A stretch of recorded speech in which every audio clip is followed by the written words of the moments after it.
So hello everyone, my name is Valerie Hartwich. I am a yoga teacher and a massage therapist, and I do a lot of one-on-one work with people who come to me for various ailments and issues.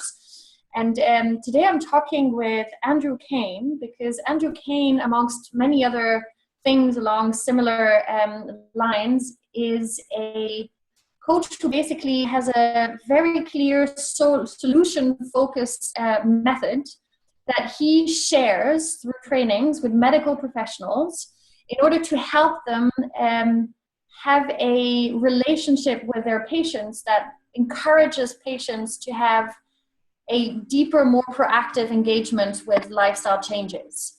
And I find it a really interesting conversation because often, as somebody who is in a caring profession, one of the two things that can happen is that either we can't quite find the language that enables the people we work with to adopt the simple changes that could make the difference to their treatment.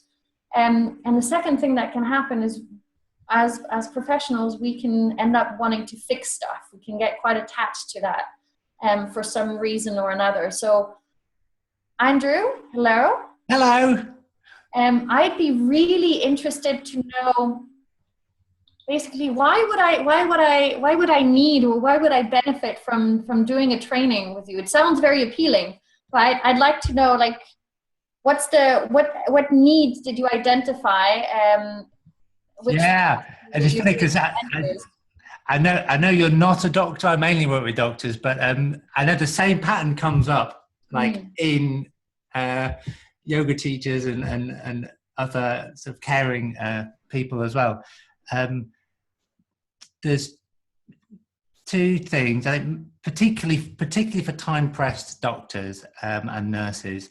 There's this wave of self-inflicted lifestyle-related illnesses. They're just getting bigger and bigger, and certainly in the UK, GPs spend a huge chunk of their time dealing with lifestyle-related illnesses, and there's a limited extent to which they can help them without the patients playing their part. And when I talk to GPs, they say that one of their frustrations is when patients don't take responsibility for their own health.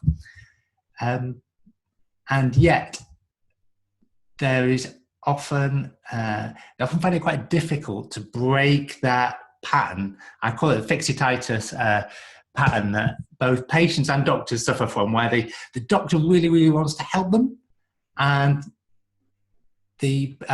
on the one hand, and then also patients being overly passive in terms of their own looking after themselves. So you get this kind of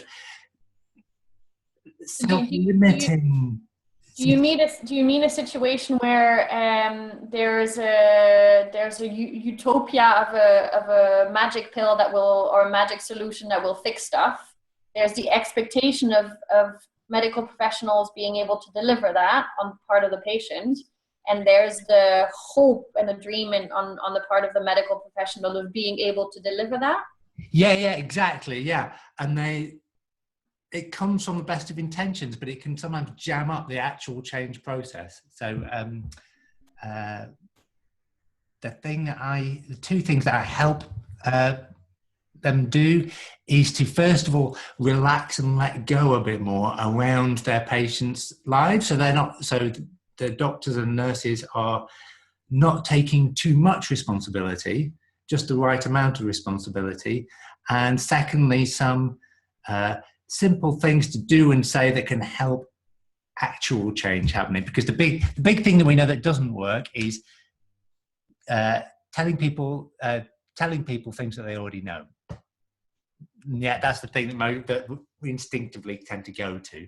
So it's breaking the advice-giving habit and getting into finding where real motivation is, which doesn't come from advice. It comes from inside the patient themselves, when you can help them relax and connect to it. And can you tell me what impact past participants have felt? Because you've run these trainings before, haven't you? Oh, for years, yes, yeah, like 10 years or something. I think that the impacts, particularly as I've worked and honed it, the two impacts that I hear most commonly are, first of all, the GPs and nurses knowing where to relax and not to, and to step back. And secondly, them just really appreciating having simple ways to help patients connect to what really motivates them without feeling like they have to do it themselves as a GP, you know, like to transmit some kind of motivation. That's the thing that doesn't work. So yeah, those two things of both feeling more relaxed and having some more effective ways of talking about lifestyle change. Okay, I was going to say, so what I'm hearing is very effective communication tools. So both hearing tools, like really learning to listen to what the patient is talking, and then finding a common language that can be used so that there is a real communication happening, and it's not prescriptive, but it's really collaborative. Yeah. So if, for example, doctors will complain about, oh, my patients, they're so resistant, which is like a therapy kind of term as well. But then, like, resistance only comes when someone's experiencing pressure, right? So one of the things that we practice is when you notice that someone's pushing back against you and you're saying, well, how about this? Why don't you do that? Have you thought about this? That's just too much effort on the part of the doctor, and when someone keeps being resistant, then they just practice something similar, like saying, listen, I'm not here to tell you what to do, or you don't have to, as immediate ways to just step back and put the responsibility back where it should be. Like, I know some doctors I know say, I guide and you decide, as a way to just get really clear. It's like, I'm going to give you some information, but it's totally up to you to decide what you want to do with it. And by reducing the pressure, then patients can relax, and then you can have a more open, trusting conversation. Okay. So I really like the sound of that. Could you tell me in a few words, if I were to sign up with you for the trainings that you do, what I would basically be signing up for? So, you know, how long would it last? What kind of practices would you be sharing? Just generally, what are we looking at? Yeah, I guess I like to work with groups of between about 10 and 20, often GPST training programs, or coming into a practice is a nice way to do it, so then the whole team can be involved. Diabetes groups, specialist diabetes nurses, and what we do is look at what helps people change and what jams up change, and how to reduce resistance and get to the truth of what really is motivating for someone. And then I teach about, there's probably about 9 simple little things to do and say, like we've just done there. And so we'll teach a bit, practice a bit, teach a bit, practice a bit, so that by the end of a morning or a day, you'll be ready to use, you'll be already so comfortable using these that you'll be able to just incorporate them as you see fit in your day-to-day work straight away.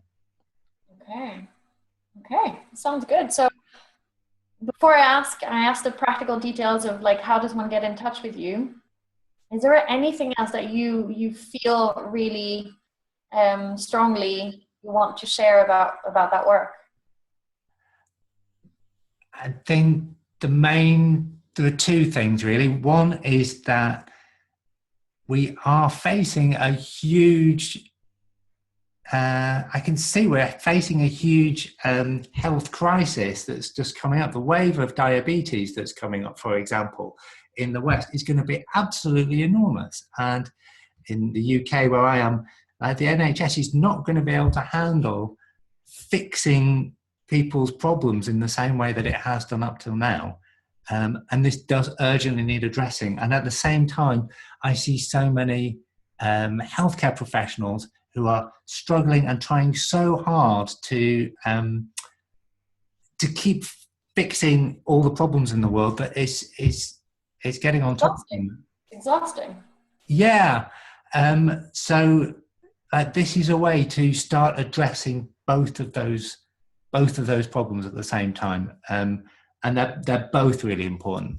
That we can help people look after themselves better, so that's better for them and for the health service. But then also, we can allow healthcare professionals to feel more satisfied in what they do.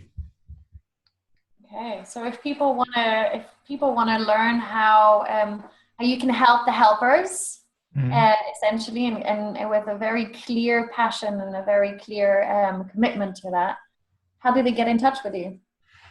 The best way to get in touch with me would be at hello@brightIdeasTraining.co.uk.